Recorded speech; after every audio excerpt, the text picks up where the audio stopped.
தற்போதைய அண்மை செய்தி. சென்னை அண்ணா சாலையில் அமைந்துள்ள பிஎஸ்என்எல் நிறுவனத்திற்கு சொந்தமான கட்டடத்தின் 4வது மாடியில் தீ விபத்து ஏற்பட்டுள்ளது.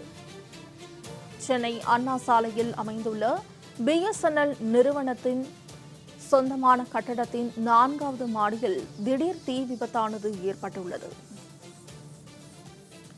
எழும்பூர் தீயணைப்பு நிலையத்தில் இருந்து தீயணைப்பு வாகனம் விரைந்து தீயை அணைக்கும் பணியில் மும்முரமாக ஈடுபட்டுள்ளனர். கூடுதல் தகவல்களை செய்தியாளர் ராம்குமார் வழங்க கேட்கலாம். ராம்குமார், பிஎஸ்என்எல் சொந்தமான கட்டடத்தின் 4வது மாடியில் தீ விபத்தானது ஏற்பட்டிருக்கு. இந்த தீ விபத்துக்கு காரணம் என்ன? தீயணைப்பு வீரர்கள் சம்பவ இடத்திற்கு விரைந்து தீயை அணைக்கும் பணியில் ஈடுபட்டிருக்கிறாங்க. இது குறித்த முழு விவரங்கள்.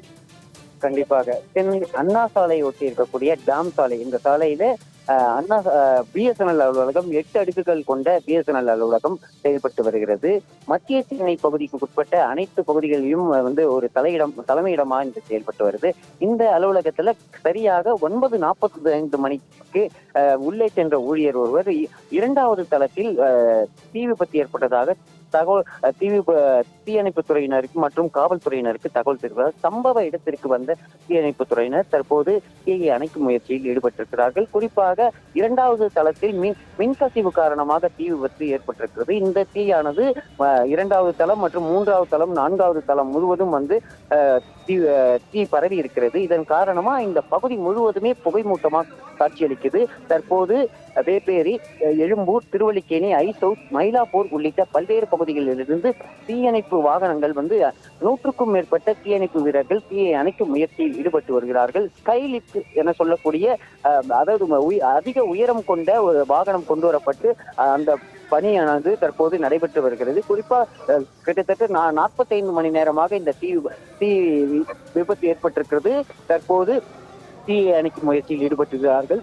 குறிப்பாக இந்த 2வது தளத்தில் தீ விபத்து ஏற்பட்டவுடன் புகை மண்டலமாக மாறி இருக்குது. இந்த புகையானது இந்த 8 அடுக்குகள் கொண்ட இந்த கட்டிடம் முழுவதும் புகை பரவி இருக்கிறது. இதன் காரணமாக தீயணைப்பு வீரர்கள் உள்ளே செல்வதில் சிரமம் ஏற்பட்டது. இதன் காரணமாக இந்த தளத்தில் உள்ள ஒவ்வொரு தளத்திலும் உள்ள ஜன்னல்கள் உடைக்கப்பட்டு அந்த வழியாக புகை வெளியேற தீயணைப்பு வீரர்கள் ஈடுபட்டு வருகிறார்கள். அண்ணா சாலை, அதே போல டாம் சாலை, மேற்கு கூவமாறு சாலை முழுவதும் புகை மண்டலமாக காட்சியளிக்கிறது. வாகனங்களில் செல்லக்கூடிய இருசக்கர வாகனங்களில் செல்லக்கூடிய பொதுமக்களுக்கு கண் எரிச்சல் ஏற்பட்டிருக்கிறது.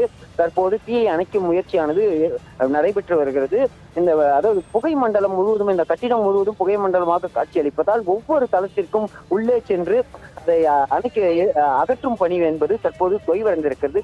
உள்ளே செல்வதற்கே செல்ல முடியாமல் தீயணைப்பு வீரர்கள் சிரமப்பட்டு வருகிறார்கள். தற்போது கட்டிடத்தில் உள்ள அனைத்து தளத்தில் உள்ள கண்ணாடிகள் உடைக்கப்பட்டு அந்த வழியாக இந்த கரும்புகைகள் வெளியேற்றும் பணியானது நடைபெற்று வருகிறது.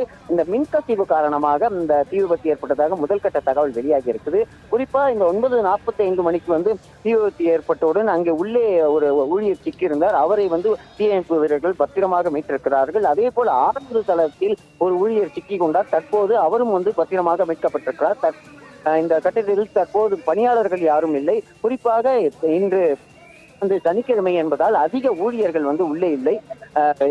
தாமதமாக வந்த ஊழியர்கள் அனைவரும் வெளியே நிறுத்த வைக்கப்பட்டிருக்கிறார்கள். கட்டிடத்தில் உள்ள எந்த தளத்திலும் தற்போது ஒரு ஊழியர் கூட இல்லை என தெரிவிக்கப்பட்டிருக்கிறது. இருந்தாலும் இந்த புகை மண்டலம் வெளியேறுவதற்கு சிரமம் ஏற்பட்டதால 2வது தளத்தில் உள்ள தீயை அணைக்கும் முயற்சி என்பது தற்போது ஈடுபட்டு கொடுத்தாலும் முழுமையாக தீயை அணைக்கும் பணி நிறைவடையவில்லை. இன்னும் பல மணி நேரம் ஆகும் என தீயணைப்பு வீரர்கள் தெரிவித்திருக்கிறார்கள். கிட்டத்தட்ட 8க்கும் மேற்பட்ட தீயணைப்பு வாகனங்களில் 100கணக்கான தீயணைப்பு வீரர்கள் தற்போது தீயை அணைக்கும் முயற்சியில் ஈடுபட்டு இருக்கிறார்கள். மோனிஷா. ராம்குமார், தகவல்களுக்கு நன்றி.